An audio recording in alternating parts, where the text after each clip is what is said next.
Hey everyone, how's everyone doing? My name is Tasha.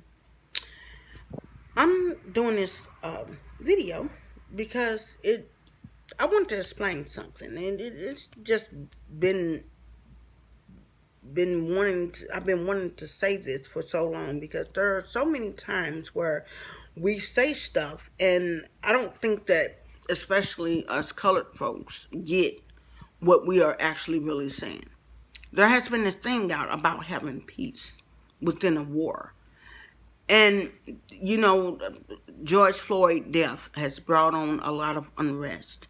So people have been, burning down buildings, doing all sorts of kind of stuff. And it's a war. And it's a war between black and white. There's a war between the regular people, if you will, and then the authorities. And then we have this biological warfare that's going on with the sickness that's been going around. Okay, so we're in like two or three different wars here.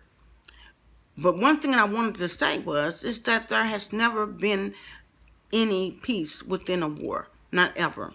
When you think about World War One, when you think about World War Two, was there any peace? No. Was there any peace when David, and I don't know how many are familiar with the Bible, but even when David, a man after God's own heart, went back to get his things, his belongings that his enemies took out of his camp, he prayed and asked God what to do. And God told him, go and get all your stuff. Go and recover all your belongings. And there was a war that was going on. You're never going to have peace within a war.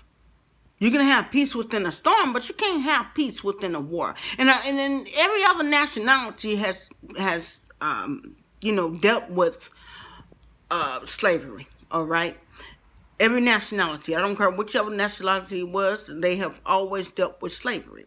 Okay, well, not always. They fought for their freedom. But when it comes to the colored black folks, we're the only ones that saying, well, let's have peace within a war.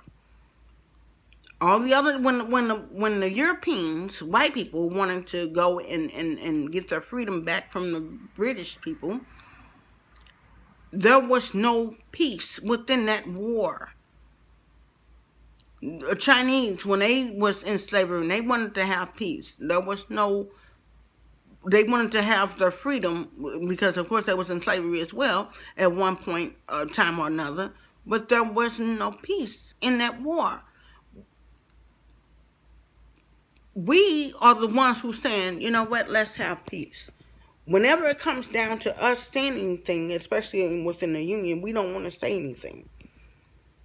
That's just like being in the union. You have people who are fighting for you, but then you go there and say, well, I'm not going to say anything because the union's not going to work. I don't feel like having time off. If you don't never say anything, you don't never speak up, guess what? That's on you. But don't stop the next person from fighting for their justice and their freedom. You can't imagine how that mother feel knowing that her child was laying down on the ground being handcuffed.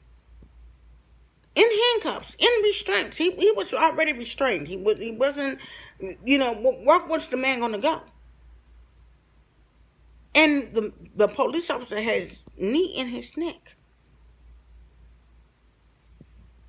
2 weeks before that, another black man was just jogging, ended up being shot by a former police officer who should have already been fired for the long rap sheet that he had. And what mostly amazes me is that these two gentlemen who did the shooting, were they going to be arrested for it had it not been on camera? Who knows? All I'm saying is that we, as people, us as black people, we need to stop saying, let's have peace within the war. In the Bible, in Ecclesiastes, chapter 3, there's a time for peace. And there's a time for war. It had a comma. There's a time for peace, comma, and there's a time for war. But they didn't never say There's a time for a peaceful war. Never ever did you, if you read the Bible, there's never been a time for a peaceful war. You can't have a peaceful war. You can have a debate, okay, and you can agree to disagree, but there are some compromise. There are some things that you just don't compromise on. And when you ain't gonna compromise on your money, especially when you've been underpaid or not getting all your hours, or you're not being paid for all your hours that you work. All right, because then that's free labor.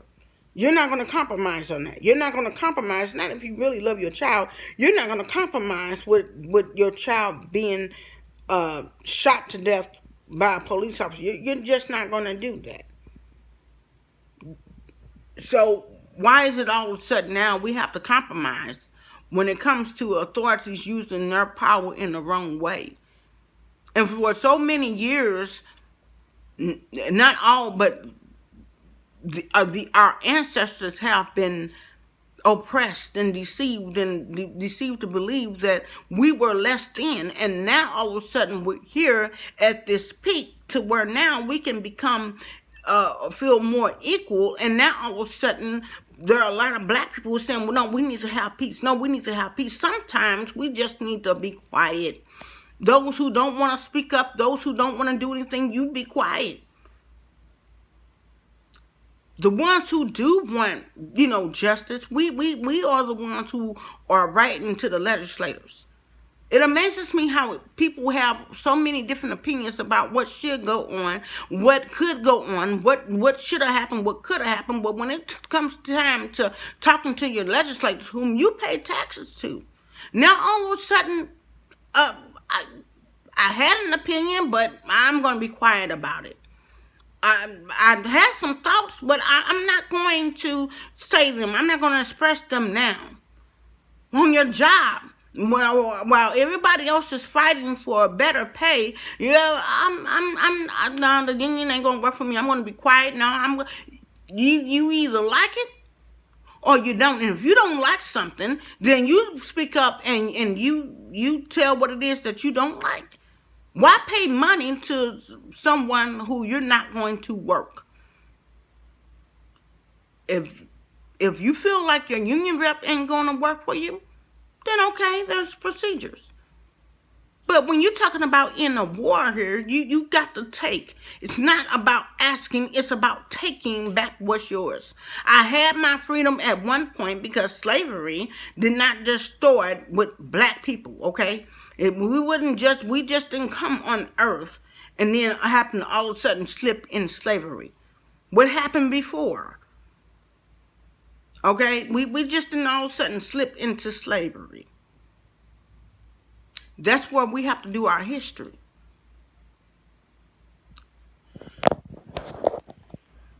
We got to educate ourselves more.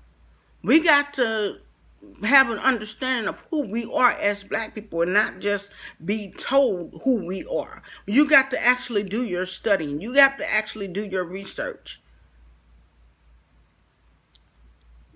We can't afford to just be quiet when we're supposed to speak up. There is a time to be quiet, and then there's a time to speak up. And this is the time now where everybody should be speaking up. This is the time now where everybody should be, two wrongs don't make a right. I understand that, okay? But when a person has been oppressed so much, and they have been unheard, looked over, stepped on, told to shut up, beaten, and everything else, then they revert back to what they known to do, which was tear up stuff.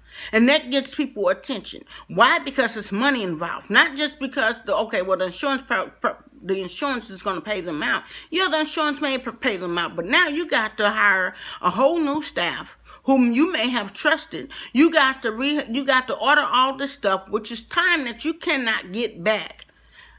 And when you turn up other folks' businesses, you're not just talking about money. You're talking about time. You're talking about effort. You're talking about merchandise that you got to go back and re-get. You're talking about files that you have that you got to go back and look in a store to get. You got to go there and write down serial numbers and we take inventory of everything. All of that adds up. When you think about the time invested in redoing all this stuff and reconstructing all this stuff, that's money. Your time is also your money. So guess what? It hit home. Sometimes, I'm not saying that it's right, but what I'm saying is that after you done all that you know how and people are still not listening to you, after all that you knew to do and people still stepping all on you, what do you expect for some people to do? But people want to put it off on, well, you shouldn't be having you shouldn't be doing all this. That may be so, but who wrote the commissioners? Who wrote the legislation about what the bad things that was going on? You got to put the blame where the blame lies at.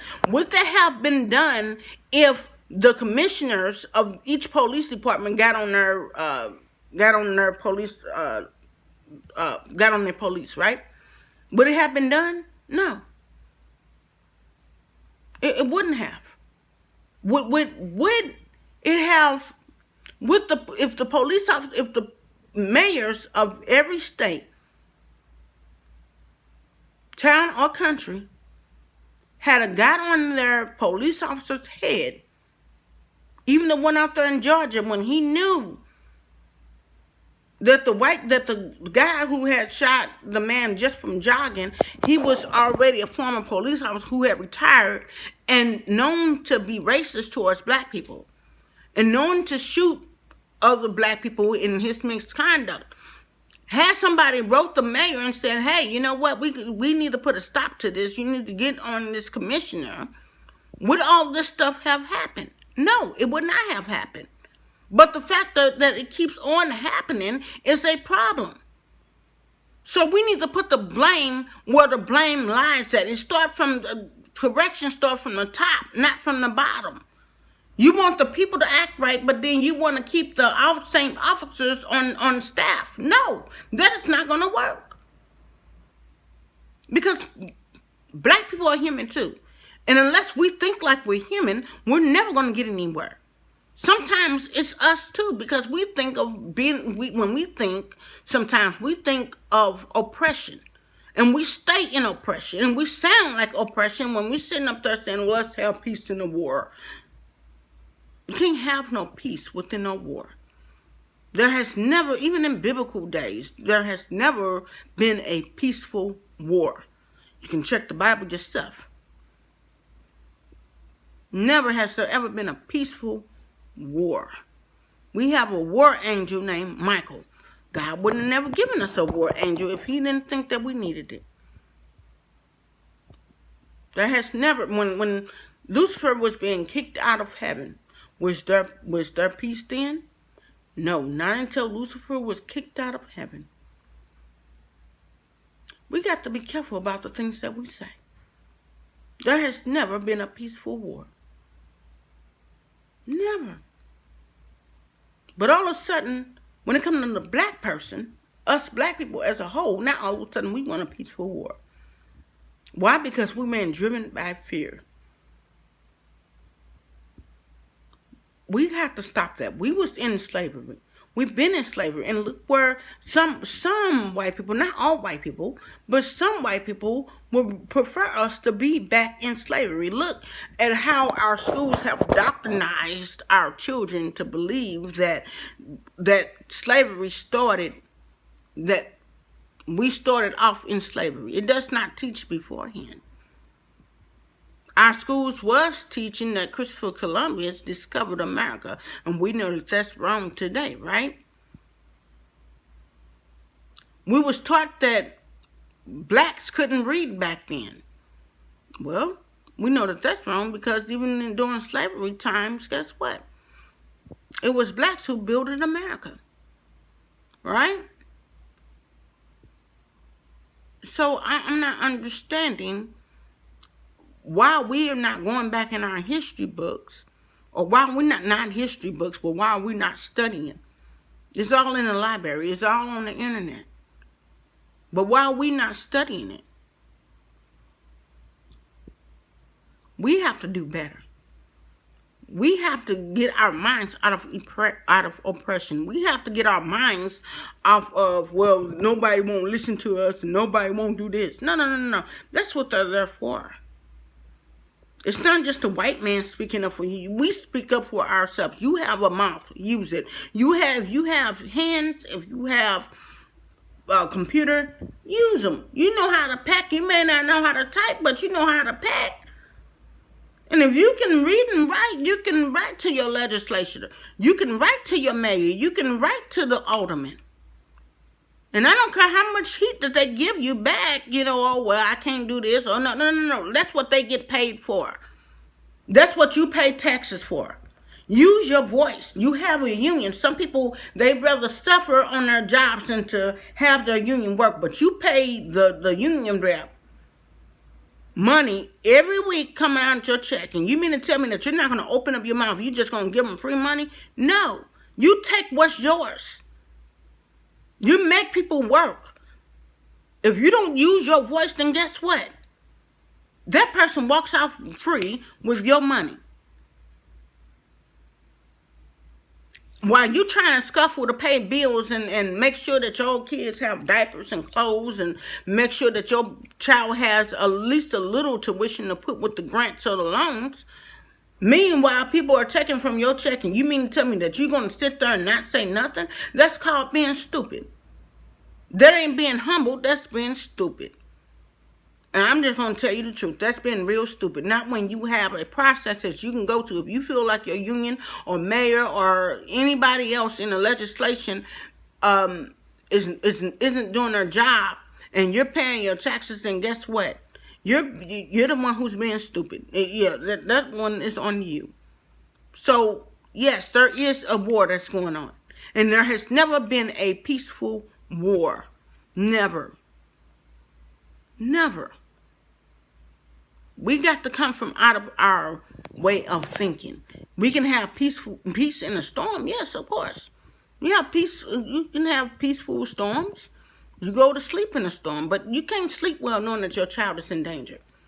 You can't sleep well knowing that your child was just murdered by a police officer and he's about to get away free. Can't have peace within a storm.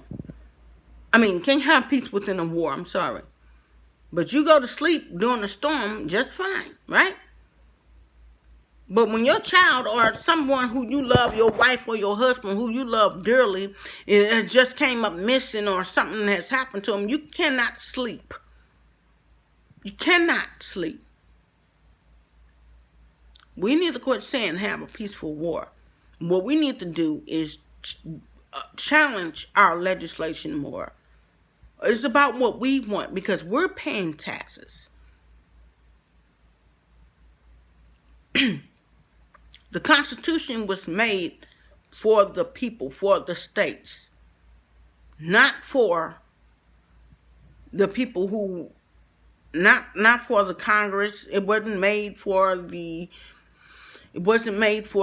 legislation, but it was to give more power to the people so that way it could have a balance. But if you don't speak up and say what it is that you need to say, then guess what? You're giving over your power. You are giving it up. Because you won't say anything. You pay your money, you pay your taxes, but you won't speak up and say nothing. Shame on you that you stay in a city to where you're voting people in based upon their qualifications, but not based upon the work and the experience that they have exercised before. Where did they come from? What did they do? How many cases did they win? What did they do with the position that they was in prior before? You just can't vote somebody in just because of their potential. It's like getting in a relationship with somebody who has potential. If they're not executing that potential, then why even be in a relationship with them? That's the same way when you vote someone in. You just don't vote a person in because of their potential. You need to show me what you've already previously done before. What did you do for your community before as an alderman? Do you have any prior experience? It's not about the person's status or money. What did they do before? Because people have a lot of mouthpiece. But what are they actually doing in their community? How are they bettering their community, or are they picking and choosing who they want to do for? Are they being fair? Are they really being fair? We got to do better as black people. We do. We must do better as black people. We must do better. And we must do better in how we go about doing certain things. Because a lot of times what happens is we stand out in these cities or states or whatever case may be, and things are allowed to happen. Why? Because we won't speak up. We can have an opinion about every single thing. We can have an opinion about what goes on around the corner, up the block, in Washington, D.C. We can have an opinion about what's going on in Pennsylvania and everything else. But when it comes down to speaking about what's actually really going on and how to make a change, that's when we all want to be divided. And it's never going to work like that if we're all divided and we are scattered in our thoughts.